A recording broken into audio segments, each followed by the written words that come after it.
Hey everybody, today I want to talk about a technique called tree walking, or sometimes ghost walking. Whatever you call it, the point is the same. Tree walking is when you use indirect cover to hide your movements and position from an opponent so you can advance on them without being directly behind any kind of cover. This kind of movement is more common in the woods because you tend to have more cover, such as thick trees, but it really works on any kind of field, as you'll see in a little bit. So first, I'm going to go through the theory, and then I'll show you an example where I recently implemented this type of movement during a game. In this little map I've drawn of a very simple woods ball field, the black bars denote bunkers, the brown circles are trees, the blue dot in the middle of the picture is meant to be you, and the red dot at the top is meant to be an opposing player.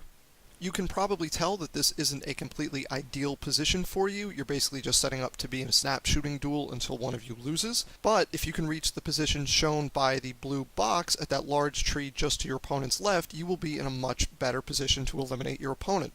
Unfortunately, that's a bit of a long run, and you'll be exposed to fire from your opponent for almost the entire duration. In this situation, rather than running directly for the tree, a better move is to run behind the tree by the shortest path possible. Once you're safely behind the tree, you can tree walk up behind it to get closer to your opponent without being under fire. This works because that tree results in indirect cover. It creates a dead zone into which your opponent can neither see nor shoot. So even if you're not directly behind the tree, you can still benefit from using it as cover and move around freely within that area. In this particular situation, you might want to get behind that tree and then stealthily move up to it and snap shoot out the right side to eliminate your opponent before they realize you have moved up to the tree. I should note that tree walking is not something you should do in every situation. One of the most important things is that while you will gain cover from one opponent, you will likely be exposed from other angles. So unless you are in a field with very dense cover and you can use multiple instances of indirect cover to protect yourself from multiple angles, it's inadvisable to use this type of technique unless you're certain there's only one opponent left or all of your opponents are in the same direction. Now I'll show you some in-game footage where I actually use tree walking to eliminate an opponent. As you can see, this game is on a speedball field, but like I said, it doesn't really matter what kind of field you do this on as long as the situation is appropriate. In this particular case, I am at the center 50 on the field, and the opponent I'm targeting is in the back left corner. As far as I know, that is the only opponent left. It turns out there was one other opponent, but they happen to not be looking at me, very luckily, so they didn't come into play when I made this move. Now this all happens much faster than I can narrate, so I'm going to go through it and then I'll show the footage, but I can't go through it while the footage is showing because it just happens too quickly.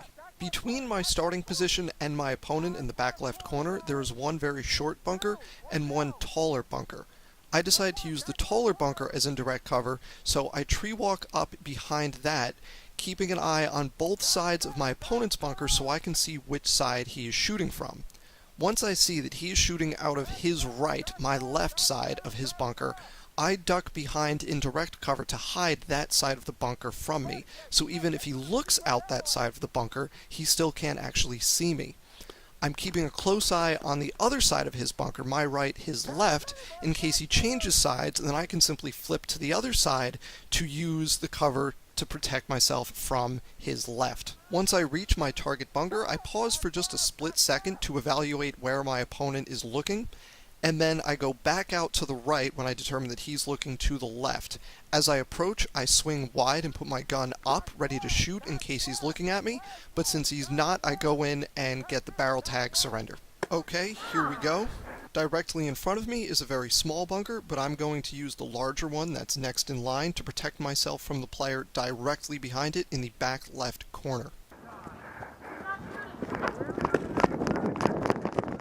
As I approach, I use my target bunker to protect myself from the left side of my opponent's bunker, since that is the side from which he was shooting.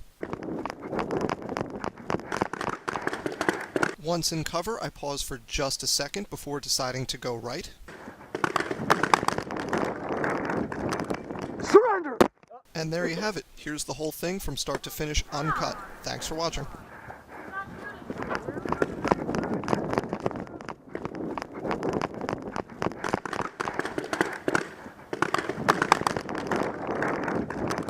Surrender!